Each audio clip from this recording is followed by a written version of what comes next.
Yo le tengo pánico a la inteligencia artificial. Pánico.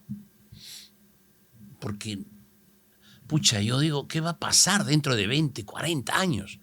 Claro, que a mí me agarra con 90, ya ni veré ni escucharé. O a lo mejor sí, porque ahora ya somos súper longevos, ¿no? Pero ¿a dónde va la inteligencia artificial? Papá, mamá, abuelita, tú que estás en la casa, cuidas de tu nieto, los papás trabajan, perfecto, y tú dices, pero soy yo la responsable de mis nietecitos, y me vienen y me dicen, abuela, inteligencia artificial, que no sé qué y tal, y hijito, ¿qué es eso? Oye, abuela, no te lo voy a explicar, no me vas a entender. No me vas a entender, abuela. Y claro, nos quedamos en que como no lo vamos a entender, ¿qué es lo que me pasa a mí? Como no lo entendemos, es malo. Yo lo que no manejo es malo. Uno lo califica rápido. Se llama Raúl, él ha estudiado, como te digo, Febles. Yo le dije, tú eres apellido asturiano, ¿eh? Asturiano. Yo soy de León y Asturias queda ahí, Febles. Nosotros aquí tenemos Febres. Y resulta que es una persona que ha estudiado inteligencia artificial, ha estudiado filosofía, historia y bioética. Eso sí, la bioética me encanta. Tampoco la entiendo, pero sí me encanta. No, claro, la verdad es la verdad. Raúl se ríe, ¿no? Los dos Raúl, tenemos aquí dos Raúles aquí en el estudio. Pero inteligencia artificial me da miedo, simplemente. La bioética me da miedo en lo que no se haga, pero ya la conozco hace más de 20 años. He entrevistado a doctores que me hablan, me conversan, cuáles son sus límites, cómo se pueden estar traspasando esos límites. Pero eso con Raúl lo vamos a hablar en otro momento. Hoy es inteligencia artificial. Él es educador, innovador, certificado por Google y con una trayectoria de más de 20 años ayudando a maestros y a colegios a transformar su forma de enseñar con tecnología, pero siempre con ese enfoque, que es lo que yo no le veo a la inteligencia artificial, pero por eso ha venido hoy, para decirnos cuánto de humano y cuánto de ético hay en la inteligencia artificial o cuánto se escapa cuando no la manejas bien. A partir de este momento, en la próxima media hora, él va a hablar solo. Yo me voy a tomar mi café, pero escuchándole, porque es interesante. Quería hacer este marco referencial porque el cuadro lo va a pintar él. Mi querido Raúl, bienvenido. 20 años en el Perú, ¿me dices? ¿O vas 15 años. 15 años. Gracias por la invitación. ¿Has hecho la fiesta de los 15 años o todavía? Todavía. Todavía, estoy preparando ¿no? Estoy preparando la familia, invitando a todos. A todos no, porque yo no he recibido esa invitación todavía. Es que lo estoy preparando. Estás preparando. Raúl, ¿qué es la inteligencia artificial? Por comenzar de alguna manera, y cómo, cómo llegaste tú al conocimiento de inteligencia artificial desde tus estudios filosóficos, bioéticos, y ¿tiene algo que ver o entraste en inteligencia artificial por otro camino? En realidad entré en la inteligencia artificial desde la educación. Ya. Nosotros, los maestros, tenemos que enseñar con tecnología. Es algo que hemos entendido desde hace, digamos, un tiempo, y mi trabajo con maestros ha llevado a, para poder ayudar más a los maestros a que puedan enseñar con tecnología, yo tengo que empezar a aprender tecnología. Ajá. Ahí fue donde me empecé a familiarizar con Google. Ahí fue donde trabajé algunas herramientas de Microsoft, y cuando llega la pandemia, pues la urgencia de las herramientas digitales me sirvió mucho para acompañar a maestros. En ese acompañamiento surgen ya, digamos, más fuerte el tema de la inteligencia artificial, porque no es algo reciente, se ha hecho más famoso ahora con ChatGPT desde el 2020, Ajá. pero ya tenemos inteligencia artificial desde el año 96, mucho antes, ¿no? Desde 1996. ¿Y cómo nace? La inteligencia artificial nace como un proceso natural de digitalización de los procesos, digamos, tecnológicos, desde los procesos de automatización, que ha estado, digamos, invisibilizado a lo largo y ancho de nuestra existencia, de una manera paralela, y entrábamos a ella de manera muy, muy superficial o de manera muy espontánea. Espontánea es la palabra. Por ejemplo, usar herramientas de localización como el Waze o el Google Maps para movernos del punto A al punto B. Usar Netflix en tu cualquier plataforma de streaming, Disney, Prime, ese tipo de herramientas están en nuestra cotidianidad. Las usamos, las comprendemos, funcionan con inteligencia artificial.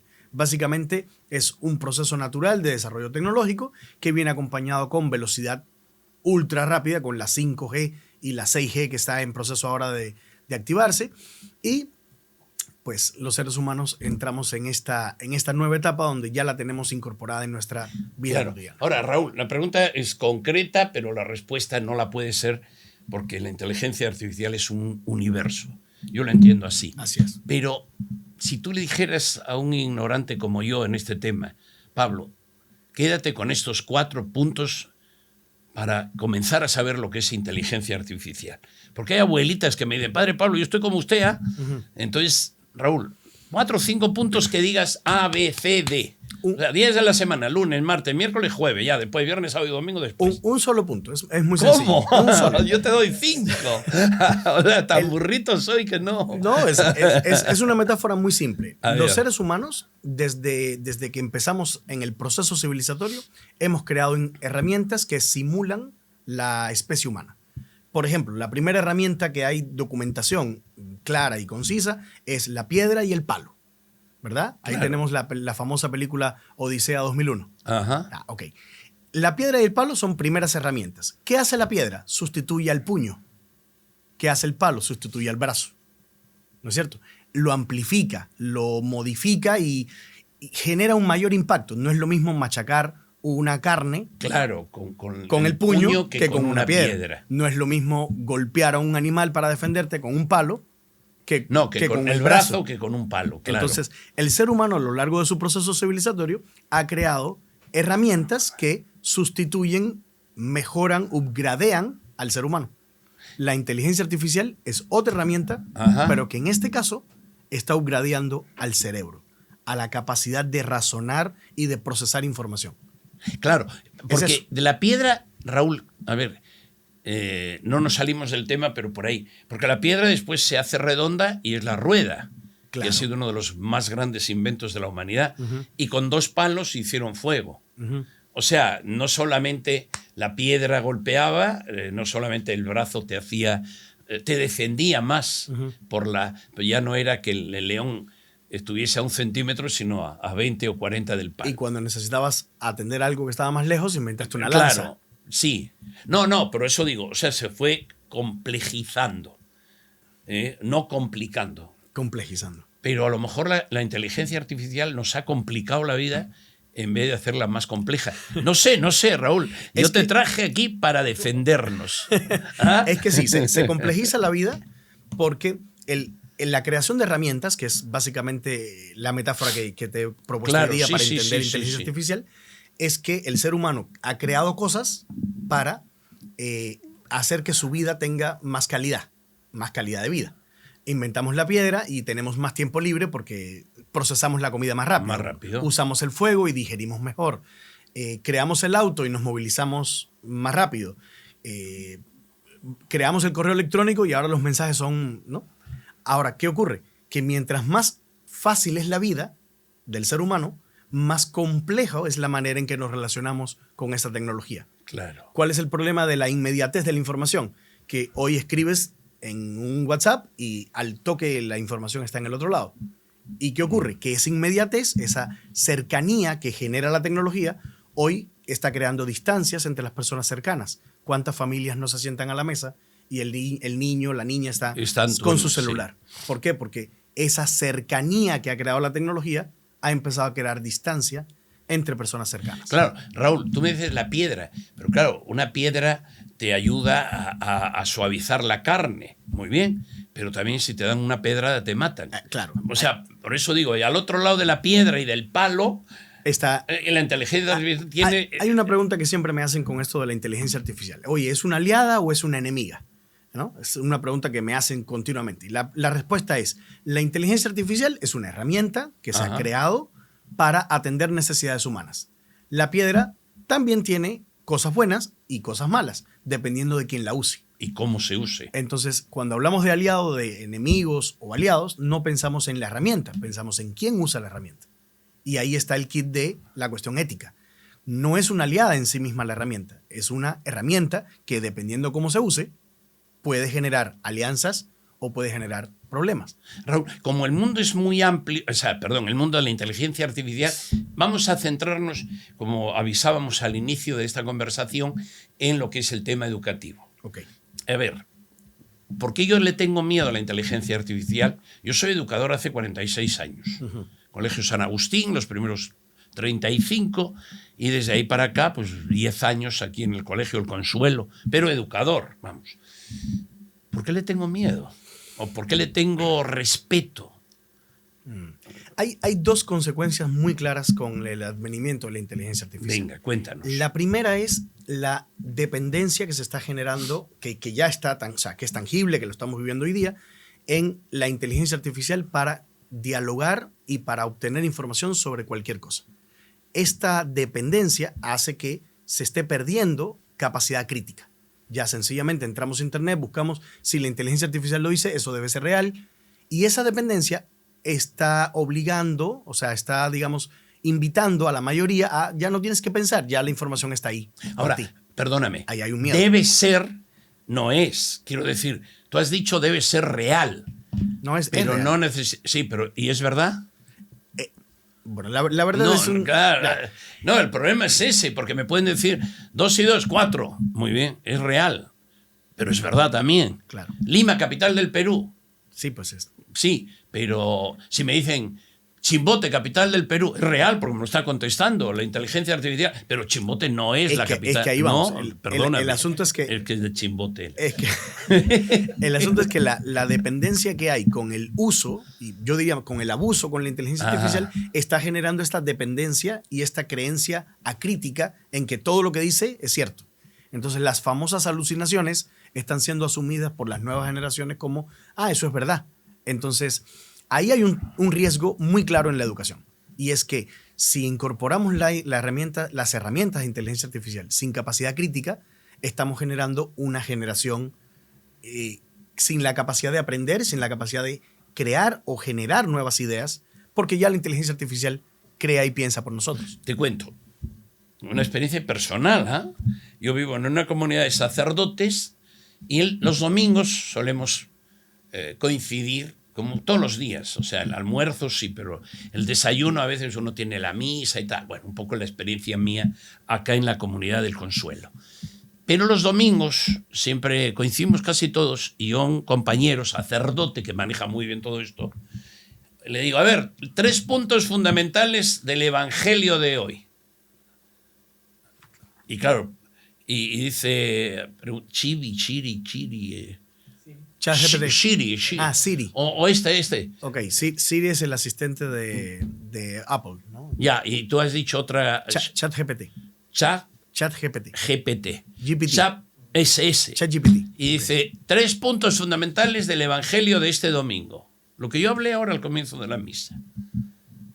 Y además, ¿quiere hablado o quiere escrito? Quiero hablado. Ya solo te dice si es a color, en blanco y negro. Así es. Y te los da. Y yo digo, yo como no lo uso, y toda mi vida, soy sacerdote hace 46 años, o sea, yo empiezo a pensar historias que he vivido, por ejemplo, del Evangelio de este domingo, ¿no? Que hemos adelantado ahora, los 10 leprosos, la ingratitud, ¿no? El sentir que en la vida a veces uno dice, ¿para qué luché si esta persona no me...? O sea, yo lo voy pensando. Y mi compañero, lo en 3 segundos, ¡pam! Te sale. Y además, de una manera resumida, que yo no tengo esa capacidad. Nosotros obviamente. somos una generación... ¿Cómo podemos...? Somos unir? una generación bendecida. ¿Por qué? Ya. Porque nos hemos formado en un paradigma anterior, Ajá. nos hemos formado en una capacidad crítica, nos hemos formado en un mecanismo de aprender cosas y hoy día podemos ser interlocutores con la inteligencia artificial. Las generaciones que están naciendo ahora, que están ahorita educándose, no tienen esa capacidad.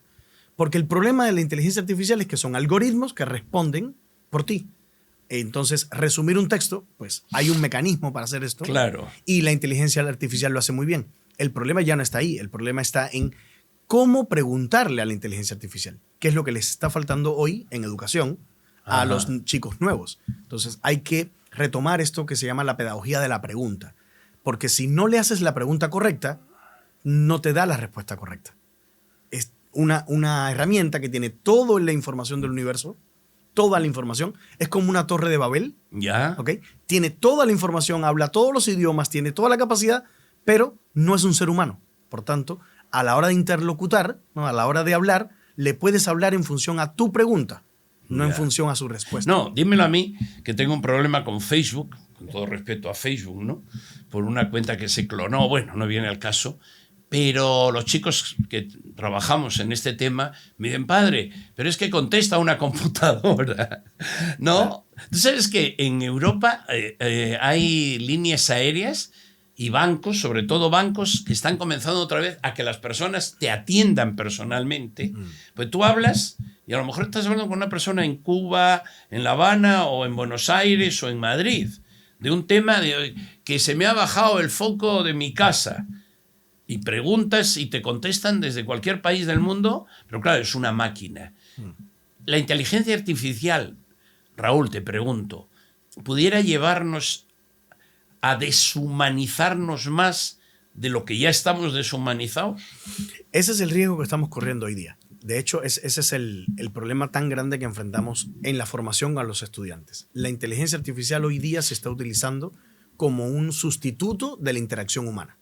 Esa distancia que había creado la tecnología ahora está más profunda en el sentido de que las personas prefieren interactuar o conversar con su inteligencia artificial, que le responde, que le habla, que le responde desde su propio paradigma de vida, y alejarse de otros seres humanos porque no están alineados a mis maneras de pensamiento, a mis maneras de conversación. Entonces, esto está, digamos, profundizando aún más la brecha, la deshumanización que hay y la distancia que hay entre los seres humanos. Hoy día, la inteligencia artificial sustituye en gran medida a la interacción humana, y este es un papel urgente que tiene que atender la escuela, porque tiene que acercar a los humanos, cosa que la inteligencia artificial no está ayudando mucho, ¿no?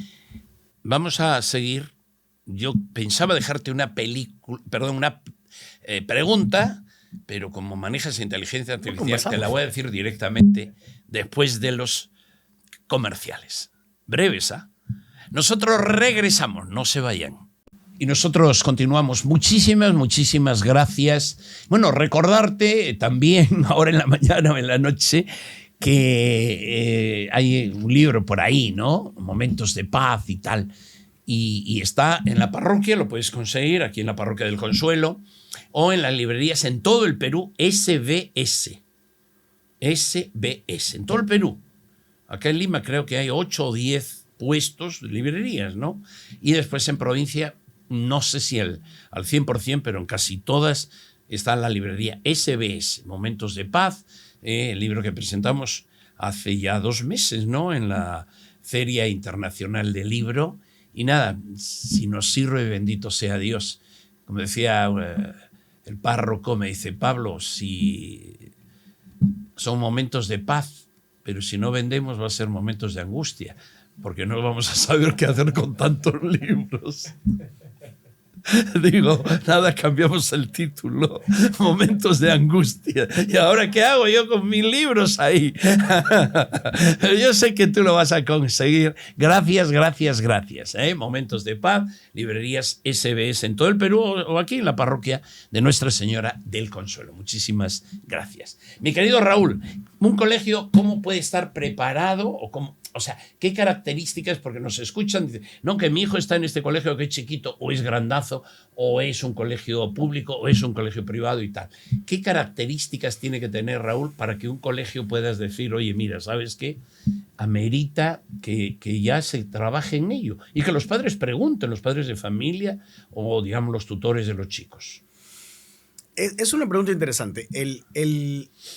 El hecho que estamos hoy día enfrentando es que todos los colegios ya tienen a la inteligencia artificial dentro del colegio. Eso es muy importante. Ajá. El colegio no está preparado, el colegio no tiene protocolos, el colegio no incorpora las herramientas de inteligencia artificial como parte de su propuesta pedagógica. No importa. Los estudiantes ya usan las inteligencias artificiales y los maestros usan inteligencia artificial en el aula. Eso es una realidad que es ineludible y que lo tenemos ahí.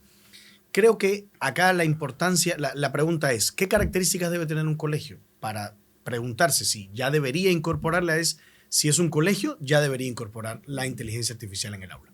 ¿Cómo? Desde protocolos que ayuden a la convivencia y a la interacción en redes sociales utilizando estas herramientas de inteligencia artificial. ¿Qué características debe tener un colegio? Debe proponer una propuesta de formación docente. Hay unos estándares que ha elaborado UNESCO de cómo deben relacionarse los docentes y los estudiantes. Hay 2 estándares sobre el uso de la inteligencia artificial, cómo deben incorporarla con esta dimensión ética, con esta dimensión pedagógica. ¿Qué características debe tener un colegio? Básicamente, incorporando y sensibilizando a los padres de familia sobre qué herramientas existen. Hace un minuto antes de iniciar la grabación estábamos hablando sobre esta herramienta que clona los videos, o sea, que crea videos a partir de fotos y clona voces. Entonces, eso hace que se sustituya a la presencia como una de las condiciones humanas. Pero no solo eso, Raúl. Te contaba, no terminé de contártelo, pero era el año pasado en el Agustarte, que es una representación teatral y tal, de todos los alumnos con los papás, o sea, espectacular. Y el año pasado aparece el fundador de este colegio que murió hace 20 años, el padre Miguel, el padre Miguel Díaz, apareció saludando con sus palabras. Y su voz. Totalmente, era su voz. Oye, todo el mundo quedó impactado, ¿no? El padre Miguel, que además se le quiere porque fundó el colegio, y una persona que somos lo que somos por él, definitivamente, ¿no? Y resulta que en un momento dado, al final de esta obra, que había más de 1000 personas, aparece en una pantalla gigante, caminando como que estaba dirigiéndose a nosotros. El padre Miguel con su voz y sus palabras, que es lo que tú estás hablando. Claro, la pregunta es, Raúl, ¿eso que es tan impactante? O sea, ¿cuánto dura el impacto? Porque claro, puede ser impactante, pero el fuego artificial tiene colorines, pero después solo queda humo. O sea, ¿dónde puede terminar una inteligencia artificial más artificial que inteligencia? Esto que describes yo le llamo el futuroy. En la época en la que nosotros hemos vivido, teníamos la capacidad de soñar y decir, ay, eso es el futuro. Sin embargo, las inteligencias artificiales y las automatizaciones y el Internet de velocidad rápida, todo eso ha hecho que el futuro sea hoy. Entonces yo le llamo a esto el futuroy, ¿cierto? ¿Qué impacto va a tener esto? Pues no va a ser un impacto mediano, no va a ser un impacto pequeño, va a ser un impacto muy grande en la naturaleza misma de la esencia humana. Y esto es algo que hace un rato te comentaba, y es que la herramienta como tal no tiene humanidad. Y al no tener humanidad se convierte en una extensión de lo humano si es que el humano que la dirige tiene alma, si es que el humano que la dirige tiene voluntad de... Sentimientos, podría ser. Es que la inteligencia artificial no tiene sentimientos. No, por eso digo, pero el que la usa. Claro. Entonces, si le dices, oye, créame un poema, pues puede crear un poema maravilloso, pero no puede representar aquello que es eminentemente humano. Entonces, ¿podría la inteligencia artificial, digamos, ser como un fuego artificial, crear un destello que se agota en el instante? No. Porque los impactos de lo que la inteligencia artificial está causando en la propia esencia humana transformará de manera definitiva a nuestra generación.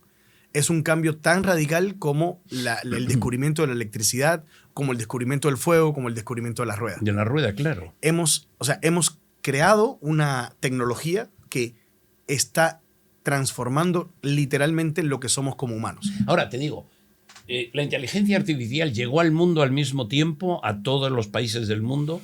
Pregunta segunda, si hay países que ya lo han probado o que ya lo han vivido antes que nosotros, ¿a dónde han llegado y dónde han dicho no pasemos de acá? O sea, claro, porque el mundo está globalizado, pero hay experiencias humanas, por ejemplo, en los países escandinavos. Yo he estado hace unos años en Finlandia, que supuestamente en educación, hace 5 o 6 años, un año antes de la pandemia, en Helsinki, y me decía, estamos, o sea, de estos chicos liberales, o sea, de familias y tal, o sea, nos hemos dado cuenta de que tuvimos los más altos coeficientes intelectuales, los primeros era Finlandia en educación, tú lo sabes. Y resulta que hemos tenido que decir basta a eso, y a las familias, por ejemplo, si una chica y una pareja quiere un hijo, te mandan 15 días al país del mundo que tú quieres, esto no es broma, para que en ese periodo fértil de la mujer, esos 8 o 10 días, vayas a procrear. Y la mujer te da 3 años, tú estás trabajando en un lugar público, que el 90% es público, el socialismo de los países escandinavos, ¿no? Y entonces te dan 3 años para que críes a tu hijo. 3 años, y al marido 1 año. Que lo puedes, y te lo dan, y tú regresas al mismo lugar de 3 años atrás. ¿Por qué? Porque habían perdido el valor de la familia y están recuperando. Estoy hablando de hace 6 años. Lo he vivido, he estado ahí. Ahora, en cuanto a la inteligencia artificial, no es paralelo con lo que te acabo de contar, pero hay países que le han puesto ya, pregunto, no lo sé, como una especie de stop, o ten cuidado, o ten cuidado. Bueno, como el mapa del mundo, ¿cómo lo podemos ver de con hecho, esta pregunta? De hecho, los países que más han asumido el uso de la inteligencia artificial son los países desarrollados. Evidentemente, ellos son los que más consumen y son los que más las utilizan. Los países subdesarrollados, o digamos, estos países latinoamericanos, de África, digamos, tienen una cercanía muy, muy reciente y muy superficial. En el caso, por ejemplo, de Cuba, todo el mundo sabe qué cosa es ChatGPT, pero nadie lo ha usado, ¿no? Uh-huh. Entonces, esto responde a la primera pregunta de qué tanto se ha difundido y qué tanto se ha promocionado esto. Pero Europa sí. Sí, es que está en su vida cotidiana, o sea, ya es algo que está incorporado a la dinámica de vida de una persona del primer mundo. Ahora, ¿han encontrado defectos que han dicho, cuidado, ¿ah? Hay un defecto que es tácito y que tenemos que mencionarlo, y es que hay un temor de todas las comunidades hacia que las inteligencias artificiales se creen a sí mismas. Esto es lo que las famosas películas de Terminator han dibujado desde los años 80, ¿no?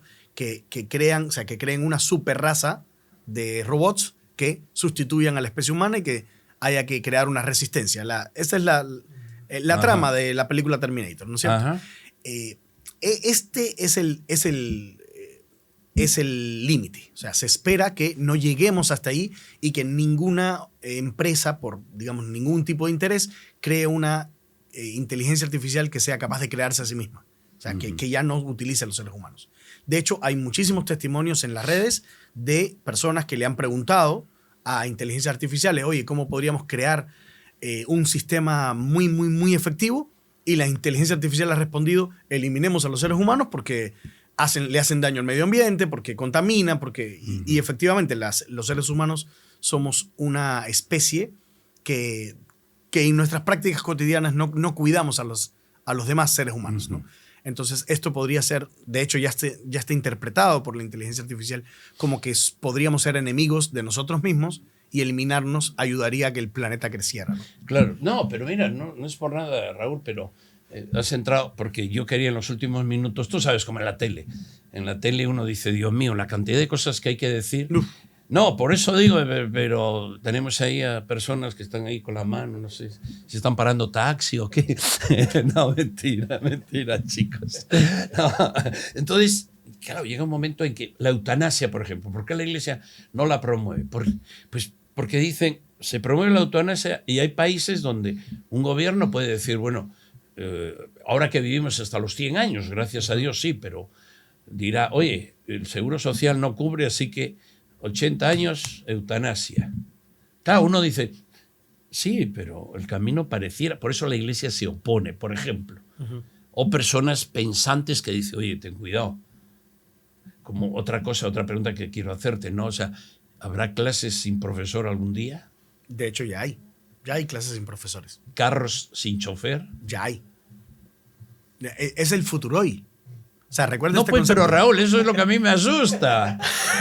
Primero, yo soy maestro. Si no entro a clase, ¿qué hago? Pintar paredes, que no está mal, claro. Claro, claro. El asunto no es que la inteligencia artificial va a sustituir a los profesores, ¿no? Ese es importante mencionarlo. La inteligencia artificial está diseñada para ser una herramienta y debe ser utilizada de manera consciente, de manera sistemática por maestros para potenciar los efectos del aprendizaje. Ajá. Ahora, es cierto que si un maestro, digamos, tradicional, entra al aula, dicta su clase y tal, pues ese maestro no tiene mucho sentido porque cualquier inteligencia artificial, cualquier robot puede dar una clase por él y probablemente lo hacerlo mejor, que es lo que ha pasado hoy día. La gente entra a YouTube y ahí aprende muchísimo más. Entonces, ¿qué pasa con este maestro? Que este maestro tiene que cambiar hacia metodologías activas, como por ejemplo el aprendizaje basado en proyectos, que busca que el ser humano viva la experiencia de la humanidad, viva la experiencia de, ok, necesito aprender cosas. Ahí está la inteligencia artificial. Perfecto. Pero necesito hacer cosas. ChatGPT no va a construir un edificio. ChatGPT no va a pintar una pared. No nos va a hacer amigos a ti y a mí. Exacto. Entonces, no nos va a dar valores, no es ético. No. Y hablando de ético, por la rapidez, disculpa Raúl, pero ya vas a ser caserito acá en el programa. Oye, ¿qué es la bioética? ok. La bioética es una... Estamos cambiando de tema. Sí, estamos cambiando de tema. Artificial. La bioética es una rama de la filosofía que utiliza o parte de los efectos de la ciencia, específicamente de la medicina, pero en general de toda la biología, y cómo impacta esto en la ciencia y las humanidades. Es básicamente un puente que se genera, un puente que creó von Rensselaer-Porter, fue el que lo creó, para explicar cómo los efectos de la tecnología impactaban en la vida humana. Tú mencionabas el tema de la eutanasia. Sí. Pero la eutanasia no es la única preocupación de la bioética. La bioética se preocupa también de la eugenesia, que es la capacidad de modificar genes para crear seres humanos perfectos, que no se enfermen, que no tengan el gen del cáncer, por ejemplo. La bioética se encarga también, por ejemplo, de los vientres de alquiler, ¿no? O sea, es una rama de la filosofía que busca entender o cotejar las ideas que hay entre la biología y la ciencia. Entonces, hay una pregunta que, digamos, todos los bioéticos se hacen y es, ¿todo lo que la ciencia ofrece es lícito hacerlo? ¿Es válido? ¿Es válido? ¿No? ¿Podríamos hacerlo? ¿Es contrario a nuestra naturaleza humana? Y ahí, pues, tema de pena de muerte, tema de manejo con el feto, los abortos, el suicidio, o sea, todo lo que son preocupaciones humanas, cómo es que la ciencia nos ayuda o no a entender y a contemplar la esencia de lo que realmente somos como seres humanos. Y creo que la inteligencia artificial es también una preocupación. No, bioética. claro, te pregunto porque veo, digo yo, desde la posición en la que estoy, sin mayores conocimientos, pero inmediatamente como que caso un poco, ¿no? Lo que es la inteligencia artificial, lo que es la bioética, lo que es la humanidad. Y cuando hablamos de humanidad, yo creo que el otro día alguien me hizo entender y me dijo, mira Pablo, una cosa es Occidente y otra cosa es Oriente. Así es. El mundo entero, ten cuidado. Porque si nosotros somos 2.000 millones, el mundo tiene 7.000.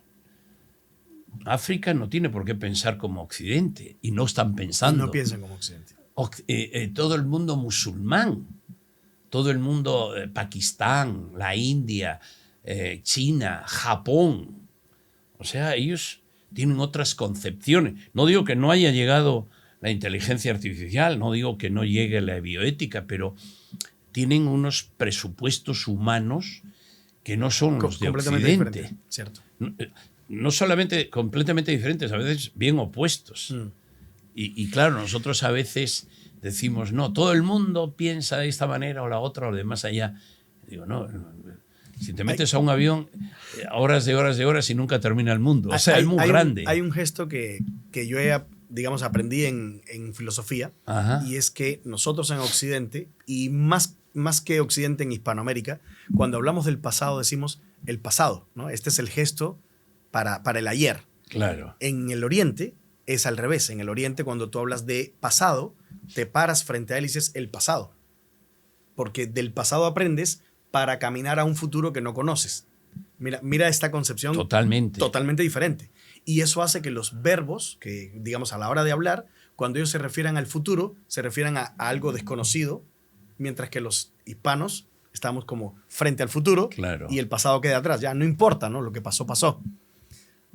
No, pero ¿sabes, Raúl? Eso refleja la Sí. diferencia. No, que no, hay pero entre- mira, el otro día a mí me hicieron esta pregunta. Oye, Pablo, ¿qué edad tienes? Digo, yo, 70. Ya. Y me dijeron, no. ¿Cómo que no? Del año 56, ahora 69, ahora 70 ya en mayo, en el próximo año, claro. Bueno, 70, no sabes los años que tienes, porque los 70 ya los tuviste. Claro. Claro, has vivido ya 70, ya no los tienes. ¿Cuántos tienes? Pues los que Dios me dé. Claro. No lo sé, a lo mejor me da un día, un mes, 50 años, no lo sé. No, pero mira cómo... Es la forma diferente de entender la No, vida. entender. ¿Cuántos años tienes? Los que no has usado. Exacto. No, porque ya los que usaste ya no los tienes. Ya los tuviste. Por eso digo que a veces, si tuviéramos estas concepciones, con lo que tú acabas de explicar, Raúl, yo creo que habría menos problemas porque nos respetaríamos más, ¿no? O sea, esa persona Habría más espacios de diálogo. de diálogo y de decir, oye, enriquéceme. Como lo has hecho esta mañana o esta noche, según sabes que el programa estamos ahora en vivo en la mañana de hoy jueves, pero en la noche a las 11 de la noche vamos a repetir. volvemos a estar otra vez. Raúl, te voy a molestar, sé que has venido contento, feliz, sé que vas a seguir viniendo cuantas veces nosotros te vamos a necesitar mucho, porque como tú dices, el futuro hoy ya está en nuestras vidas, hay que entenderlo, o intentar entenderlo, o por lo menos no intentar rechazarlo. No quiero, no me hables, no. Uno escucha, estarás de acuerdo en A, B, vemos a ver qué pasa con C y D, pero bueno, en la vida, caminante no hay camino, se hace camino al andar. Raúl Febles, bienvenido. Gracias por la invitación, padre. Que Dios te bendiga. Gracias.